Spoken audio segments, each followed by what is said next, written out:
welcome to the Perth Blue Baggers pod. My name is Louis, your host. And I'm Marty on special comments. They will be happy with stoppage after stoppage here, but they do need to clear it forward if they can. An opportunity, 6 seconds. I think they've done it. I think the Blues are going to win a final. I think the Blues are home. Captain Paddy Cripps. Look at this hysterical Carlton involvement. They win an epic final by 6 points in front of 92,000 people.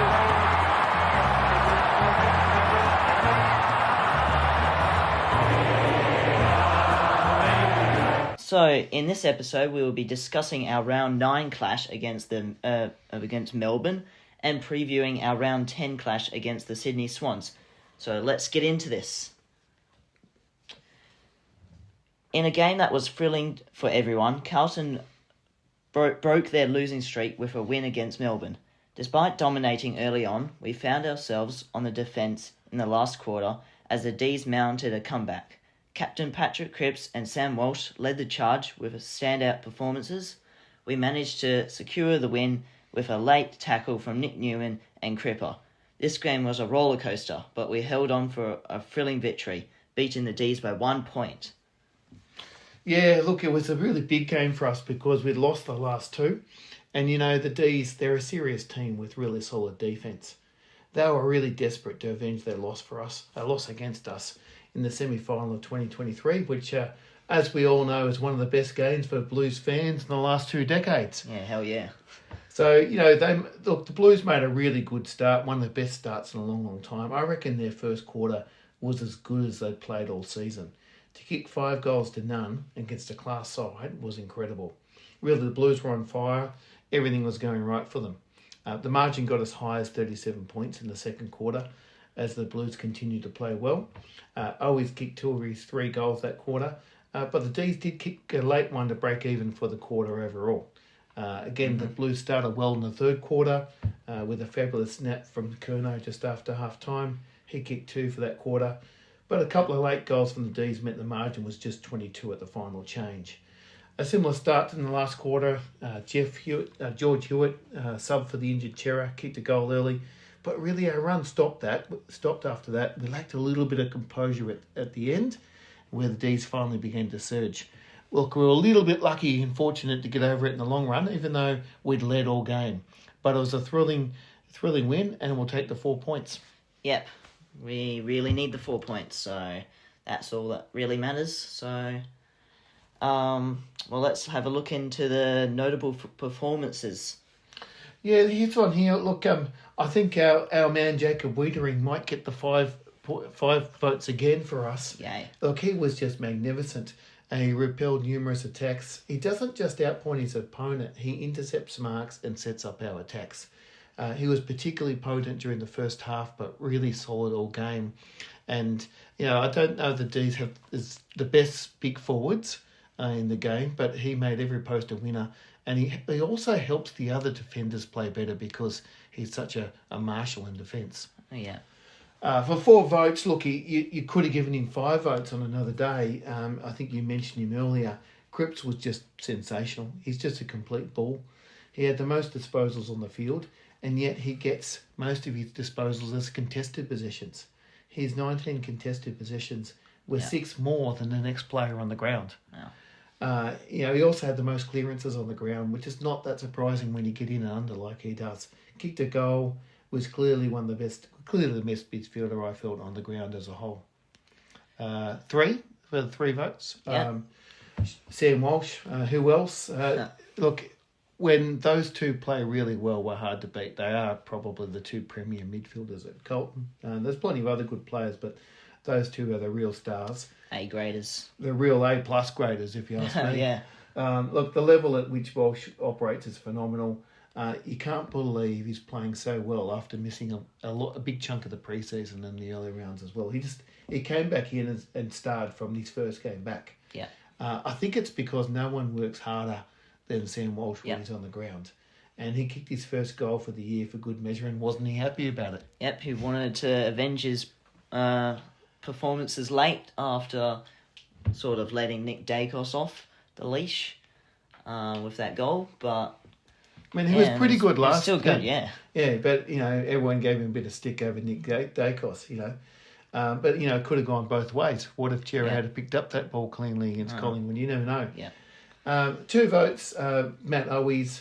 I think he got a few votes last week as well. Top scorer with 3 goals for us. He just makes the most of his opportunities, really, I think. His disposal efficiency was actually 100%. So he didn't make any errors, but he's strung together a couple of really consistent games. Yeah. I like how he just keeps presenting as an option. He's also good on the ground. He lodged 4 tackles too, which I love to see as forwards. Yeah. See how forwards do. So it was a pretty good game from Owies. That's what you hope and expect from a small forward, really. Yeah. Another player that faced lots of criticism over Geelong, after Geelong and Adelaide especially. Yeah, it's really sort of good to see him bounce back, isn't it? Yeah. And for 1 vote, Charlie Curnow kicked 2 goals, but really it was his other work around the ground which made a big difference. He had the most score involvements, 7 for the team, and the most inside 50s. He also went back late to take a couple of big marks as the Ds were really pressing late in the game. Yeah. I thought he worked that bit harder than he did the previous week, and that made a big difference, I felt. Yeah. So 1 vote to Charlie. Look, as a bit of a special mention, and I will say we've got one of our underrated players still to come, but a special mention to Pitnet, because I thought he had the better of Max Gawn, who many people will say is the best ruck in the game. Yeah. And I know Gawn might have kicked a big goal very late in the game, but until then, I really thought Pitnet had his measure for a lot of the game. And he actually cleared the ball several times himself, which doesn't happen all that often. Now, look, he's got a finger injury, which is a real shame because he's probably playing as well as I've seen him play at the moment. Yeah. A couple of others, Newman was good, Cotters was good, and Akers, those guys, they always work hard. But I know we want to talk about one of the underrated players, don't we? Yeah, we do. And for me, it was Chincotta. Look, he hasn't been picked all that often this season, but he should keep his place after that performance because he was very accountable, and Pickett kept him quiet all game. But he's also really solid in defence and launched several of our attacks, particularly strong early. Yeah. And it was just one of those really honest games from one of our defenders, and it's what you hope and expect from Chincotta when he comes into a team. Yep, indeed. So we shall get into the preview of round 10 against the Sydney Swans. Yeah. So look, Sydney are a good team. They're on top of the ladder. Yeah. They're in great form. We did beat them in the elimination final last year. Wasn't that a great game too? Not going to forget that.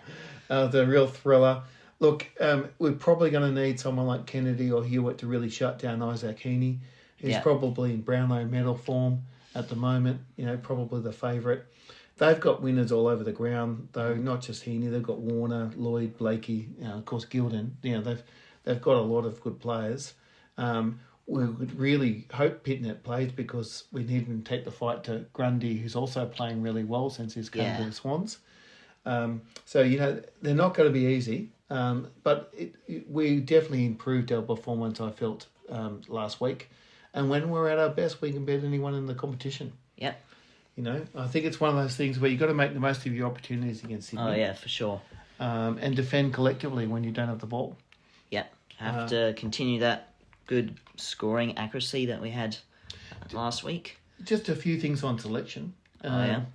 Look, I think the injury to Chera might be an opportunity to bring someone else in. I mean, Jackson Binns has not really had much of a go at senior level. No. And he's had 42 touches in the Rezzies. Yeah. Everyone says that he's been playing really well there, and I think it might be a bit of an opportunity to bring him into the team, and let's see what he can do. Probably the other question is whether you bring back someone like Marchbank. Now, he's played a pretty solid game in the twos and was pretty good.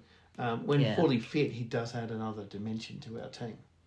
The question is whether you bring him in now or whether he might have another couple of games there.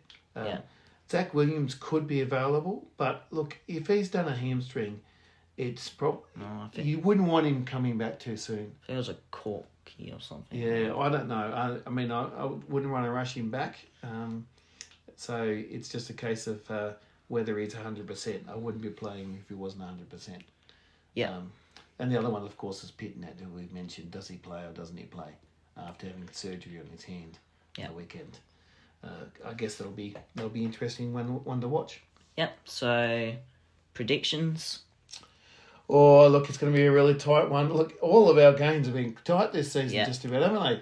So I'm going to predict a narrow one. I'm going to predict the Blues to get over the line by 3 points this time. Yeah, I was thinking the same. Yeah, certainly within 10, probably within goal. So hopefully take up the fight to them and really show what we are and our identity this season. So big test for us, really big test for us, and I know plenty of guys who are Swannies fans. So let's hope we send them home a bit disappointed because we get over the line. It's up in Sydney too. Yeah. So go the Blues, calm the Blues. Yep. Thank you for watching episode 2 of the Perth Blue Baggers podcast. If you have any thoughts about the game, please comment below or DM. If you haven't already, please subscribe and follow us on Instagram. That's where most of our stuff is. And if you have any suggestions for the podcast, comment or DM too. Thank you again. Up the Baggers. Calm the Blues.